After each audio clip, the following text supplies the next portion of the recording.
Sounds overlapped perfectly. The boss assumed no one was inside, while Millie focused on putting the meat back into the crate. It wasn't until the elevator gate slammed shut that she sensed something was wrong. She hurried to turn on the emergency light and shouted for help, but the boss had already locked the power switch and left on the elevator. Millie took off her backpack and rummaged through it frantically. Her heart sank. Her phone was still outside the door. She slammed herself against the freezer door, but it didn't budge at all. As the cold air continued to spread, Millie began shivering uncontrollably. She pulled a cart back a few steps and charged straight at the door. But the impact did nothing to help, and instead left her hands swollen and numb from the cold. Unwilling to give up, she blew warm air onto her palms, gripped the handle tightly, stood on her tiptoes, and rammed the door again. Time slowly slipped by. Frostbite began forming on her face, and her ears turned a deep purple. Her father anxiously kept calling, but no one answered. To keep her blood circulating, she rubbed her hands together non-stop. While moving, she felt something in her pocket, a movie ticket. Millie checked the time. There were less than 30 minutes left before the movie ended. The theater was right next to the restaurant. Once the movie let out, a crowd would surely pour out.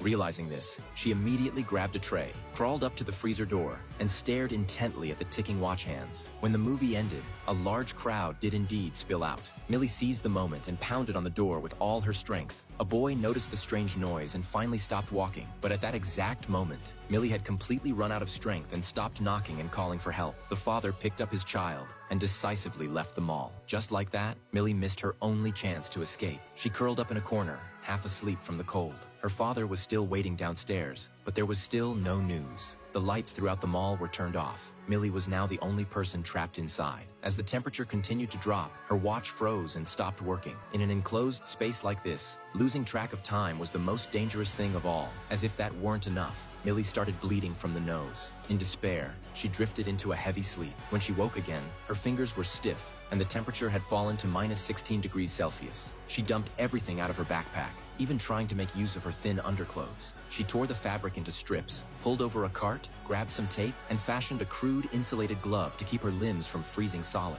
Staring at the ventilation fan blasting icy air, Millie dumped out the frozen meat, tore off a piece of cardboard, and reinforced it with tape. She climbed up a ladder and blocked one of the air vents. Using the same method, she prepared to block the second one, but just as she was about to succeed, the cardboard on the right was blown away. As she tried to secure it again, a powerful gust from the fan knocked her off balance.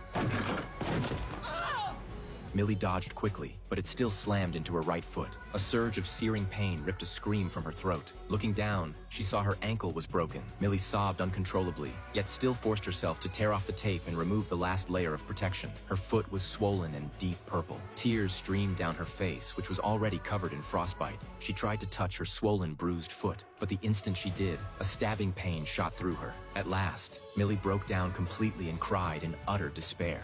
Millie wedged her foot into the gap of a storage rack, slowly patted it with cardboard, then twisted with all her strength. The pain of resetting the bone knocked her unconscious instantly. When she woke up again, a small mouse had appeared beside her. She gently stroked the tiny creature, and somehow, it brought her a bit of comfort. She wrapped her injured foot tightly with tape once more, then reinforced it little by little with cardboard. Grimacing through the pain, she forced herself to stand, tested a few steps, and managed to walk, barely. What she needed most now was energy. Inside the freezer, there were only frozen fries and chicken hard as rock. Just then, the little mouse seemed to guide her to a chocolate pie. The pie was still frozen solid, but it could at least give her some strength. She broke off a piece and offered it to the mouse. When it didn't eat, she held the pie to her mouth and breathed warm air onto it, trying to soften it. After all, they were fighting to survive together now. After eating, Millie snapped off a metal rod with effort. Holding the rod, she pried at the fan's protective cover again and again, then stabbed hard at it. Finally, she aimed straight at the fan and threw her entire body into it, but she was thrown backward, completely unable to stop the fan.